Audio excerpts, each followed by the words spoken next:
जब बंटवारा हुआ तो एक भाई ने एक गांव ले लिया, दूसरे भाई ने दूसरा गांव ले लिया। जैसे इंडिया में हिंदुस्तान को हिंदुओं को होना चाहिए और पाकिस्तान में पाकिस्तान को होना चाहिए। तो ये नहीं कि फिर इसी में आ जाए, बोले हमें फिर जगह चाहिए, फिर जगह। तो जैसे गांव के राढ़वादी आदमी नहीं होते हैं कि अपनी जगह तो ले लिए, फिर भी तुम्हारे में हिस्सा चाहते हैं। वो कथा सुनाते हैं, उसमें अच्छे अच्छे प्रवचन भी बताते हैं, जिससे हिंदू राष्ट्र को आगे के लिए रास्ता मिलेगा। समुद्र यानी हिंदू राष्ट्र बन जाएगा। इसी तरह हम सबको मिलके हिंदू राष्ट्र बनाना है। और ऐसा तो नहीं है कि सिर्फ और सिर्फ हिंदू जो है वो मुस्लिम बन रहे हैं, मुस्लिम समुदाय के भी लोग जो है वो हिंदू सनातन धर्म को स्वीकार कर रहे हैं। बहुत है। हाँ, देखिए अभी पाकिस्तान से सीमा पार करके आई है। इधर जो है वो प्रेम में आ गई, पबजी खेलते खेलते वो उन बच्चों ने लेकर आ रही है, मोदी जी से अर्जी लगा रही है। नमस्कार, मैं आनंद कुमार। हिंदू हृदय सम्राट पंडित धीरेन्द्र कृष्ण शास्त्री इस वक्त उत्तर प्रदेश के ग्रेटर नोएडा में आए हुए हैं और आज से तकरीबन एक दिन पहले वो दिल्ली में थे और वहाँ पर भी जो है वो हनुमान कथा को लगातार वहाँ पर 3-4 दिन तक जो है उन्होंने किया और वो उनके मन से लगातार हिंदू राष्ट्र की जो है मांग जो है वो काफ़ी ज़्यादा उठती है। और आज हम यहाँ पर जब आए हैं तो आप कैमरे की नज़र से देख सकते हैं कि हज़ारों की संख्या में लोग जो है कतारबद्ध तरीके से होकर के यहाँ से जा रहे हैं। अंदर में बाबा का दरबार लगा हुआ है, वहाँ पर जो है यहाँ से लोग पहुँच रहे हैं और उम्मीद लगाई जा रही कि भीड़ जो है यहाँ पर तकरीबन लाखों की भीड़ होगी इस वक्त दरबार के भीतर। और हमारे साथ यहाँ पर देखिए कि महिलाएँ जुड़ रही हैं, उनसे हम बात करेंगे। माता जी कहाँ से आई हुई हैं आप? बिसरक, ग्रेटर नोएडा। क्या कुछ मतलब मनसा लेकर के आए हैं दरबार में? दर्शन करने की इच्छा ले, बस दर्शन करना हाँ, दर्शन करने। और बाबा जी के पास कोई अर्जी कुछ नहीं है, बस दर्शन करना है। आखिर इतनी ज़्यादा बाबा जी के दर्शन की जो है उत्साह आखिर क्यों है? क्यों आखिर इतना ज़्यादा विश्वास है उनके हमारे किस अंदर। प्रकार का विश्वास? हिंदू राष्ट्र मांग जो चल रही है ना, ये सबसे बड़ा मुद्दा है। ये सबसे बड़ा मुद्दा है हिंदू राष्ट्र। हिंदू राष्ट्र। तो देखिए कि महिलाओं के भीतर भी जो है वो हिंदू राष्ट्र की मांग को लेकर के कहीं ना कहीं भावना के साथ जो है दर्शन करें बाबा के, हमारे क्षेत्र में आए हुए हैं, नोएडा में आए हुए हैं। और साथ ही साथ हिंदू राष्ट्र के। हाँ, हिंदू राष्ट्र की भी बहुत बड़ी बात है। सर, आपका क्या कहना है कि हिंदू राष्ट्र के मुद्दे को लेकर के बाबा जी जो ये लगातार चल रहे हैं और उनके साथ अभी लाखों की भीड़ अभी इकट्ठा हो रही है, क्या वाकई में भारत को हिंदू राष्ट्र बनाया जाएगा? हम सोचते हैं कि ये ज़रूरी है कि भारत को थोड़ा हिंदू राष्ट्र ज़रूर बनाया जाए। मैं सिर्फ अपना स्वयं ही नोएडा से आया हूँ। हिंदू राष्ट्र बने या ना बने वो तो बागेश्वर धाम की ही कृपा से होगा, पर ये ज़रूरी है कि हमें एक धार्मिक भावनाएं जागृत होंगी और इसके लिए हमारे बागेश्वर धाम की यात्रा बहुत ज़रूरत है और मैंने कई बार ये यात्रा की है और मुझे वहाँ जाकर बड़ी खुशी हुई है। बाबा जी से मिलने आए हैं जी। क्या उद्देश्य है मिलने के? सनातन धर्म के लिए।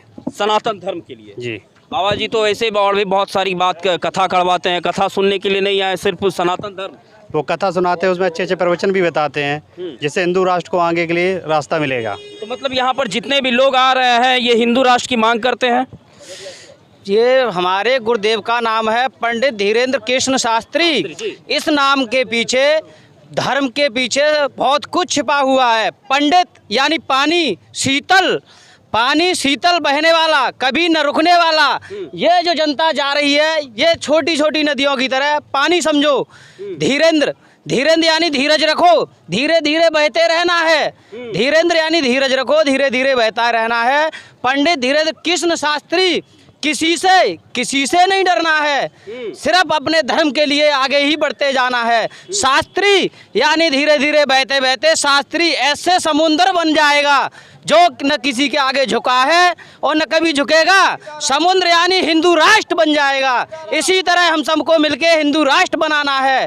पंडित धीरेन्द्र कृष्ण शास्त्री यानी हिंदू राष्ट्र की गुहार है, आगे हिंदू राष्ट्र बनाना है। हिंदू राष्ट्र की हजारों की संख्या में जो भीड़ है वो लगातार पंडाल की तरफ जा रही है और पंडाल के भीतर कितनी भीड़ होगी वह तस्वीर भी हम आपको दिखाएंगे। बस कुछ ही देर के बाद वह तस्वीर भी हम आपको दिखाएंगे कि पंडाल के भीतर कितनी ज़्यादा भीड़ है, कितने लोग वहां पर धीरेन्द्र कृष्ण शास्त्री को देखने के लिए, उनके कथा को सुनने के लिए और साथ ही साथ हिंदू राष्ट्र के समर्थन में यहाँ पर तमाम लोग जो है यहाँ पर उतरे हुए। देखिए आज यहाँ पर जितने भी लोग आ रहे हैं तकरीबन सभी लोग ये कह रहे हैं कि भारत को हिंदू राष्ट्र घोषित करना चाहिए। बहुत अच्छी बात है अगर हो जाए तो। हमारी बहन बेटियों के लिए बहुत अच्छी बात है ये तो। आखिर ऐसा क्यों लग रहा है कि भारत को हिंदू राष्ट्र घोषित करना चाहिए? अभी जिस राष्ट्र में हम अभी ये जो भारत है वो धर्मनिरपेक्ष राष्ट्र में से माना जाता है, आखिर इसमें क्या दिक्कत? आपके सामने है अभी धर्म परिवर्तन हो रहे हैं, उसको देखते हुए हिंदू राष्ट्र तो होना चाहिए ना। तो धर्म परिवर्तन अगर हो रहा है तो किसी की मर्जी है तभी तो हो रहा है ना। ये बात भी सत्य है। और ऐसा तो नहीं है कि सिर्फ और सिर्फ हिंदू जो है वो मुस्लिम बन रहे हैं, मुस्लिम समुदाय के भी लोग जो है वो हिंदू सनातन धर्म को स्वीकार कर रहे हैं। बहुत है। हाँ देखिए अभी पाकिस्तान से आई है, पाकिस्तान से सीमा अंदर पार करके आई है। इधर जो है वो प्रेम में आ गई, पबजी खेलते खेलते वो अपने बच्चों ने लेकर आ रही है, मोदी जी से अर्जी लगा रही है। सर आपका क्या कहना है? पंडित धीरेन्द्र कृष्ण शास्त्री अभी जो हिंदू राष्ट्र की ध्वज को लेकर के आगे बढ़ रहे हैं और उनके साथ ये लाखों की भीड़ जो इकट्ठा हो रही है, क्या वाकई में भारत हिंदू राष्ट्र की ओर बढ़ रहा है? बढ़ रहा है, पर ये नहीं बढ़ना चाहिए, क्योंकि इसका एकमात्र कारण ये भी है कि पिछले 1000 साल से मुस्लिम लोग हमारे साथ ही रह रहे हैं। तो उनका भी सोल्यूशन, उन्हें भी सेटिस्फाई करने का एक कारण ढूंढना चाहिए। सरकार को एक नियम बनाना चाहिए कि भाई उन्हें कैसे सेटिस्फाई करा जाए। जब पाकिस्तान उनको भले ही दिया गया, पर एट प्रेजेंट वर्तमान स्थिति तो यही है कि वो हमारे साथ यहाँ रह रहे हैं। उसका क्या सोल्यूशन है? क्योंकि भारत देश सिविल वॉर की तरफ तो नहीं बढ़ सकता ना। आपका क्या कहना है? हमारा ये कहना है कि जब दो भाई, एक पिताजी के दो भाई हैं, जब बंटवारा हुआ तो एक भाई ने एक गांव ले लिया, दूसरे भाई ने दूसरा गांव ले लिया। जैसे इंडिया में हिंदुस्तान को हिंदुओं को होना चाहिए और पाकिस्तान में पाकिस्तान को होना चाहिए।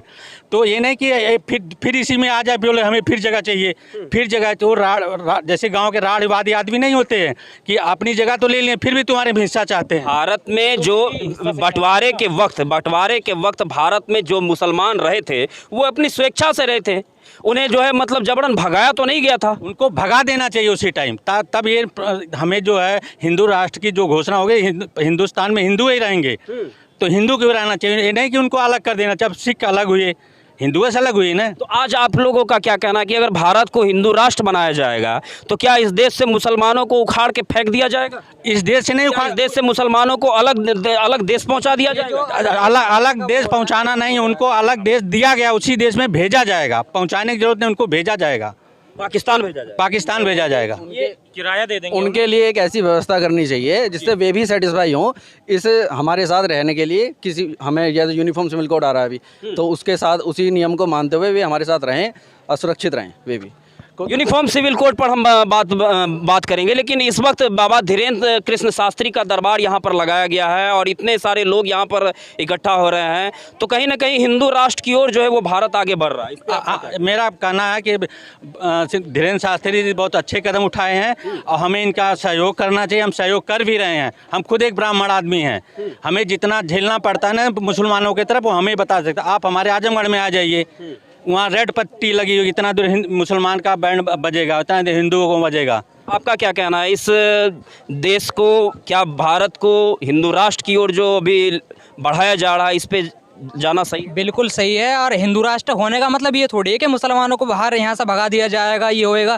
अब राम मंदिर जो होता है, हमारा राम मंदिर पे विवाद नहीं होगा, कांवड़ यात्रा पे पत्थर नहीं मारे जाएंगे, यात्रा निकलेंगे उन पे पत्थर नहीं मारे जाएंगे, ये सब हो जाएगा हिंदू राष्ट्र से। इस पे नियम होना चाहिए कि हमारे रामनवमी पे जब जुलूस निकले तो उस पर पत्थर ना मारे जाएँ, या किसी भी और तरह का जो विवाद होता है वो ना हो।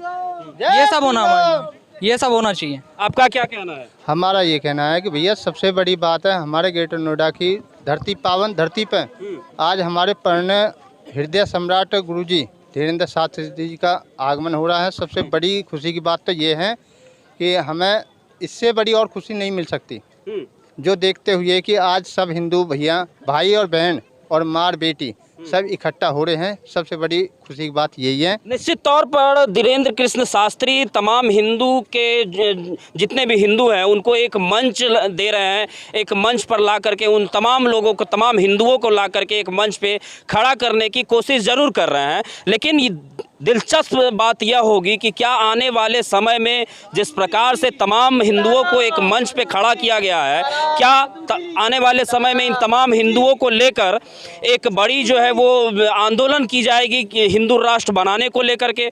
तो ये आने वाला वक्त बताएगा कि क्या हिंदू राष्ट्र को लेकर यह जो मांग अभी सिर्फ और सिर्फ दरबार से उठ रही है, क्या आने वाले समय में यह मांग संसद तक पहुंचेगा, सड़क तक पहुंचेगा, इसको लेकर के आंदोलन होगा, या आने वाला वक्त बताएगा कि हिंदू राष्ट्र को लेकर के क्या कुछ परिप्रेक्ष्य, क्या कुछ दृश्य जो है वो सामने आएगा। लेकिन बहरहाल हम आपको इस वक्त एक झलक दिखा दें कि यह देखिए कि द्वार बनाया हुआ है, यह स्वागत द्वार है। पंडित धीरेन्द्र कृष्ण शास्त्री की बड़ी सी जो है वो तस्वीर लगाई गई है और उनका यहाँ पर जो है भव्य स्वागत किया जा रहा है।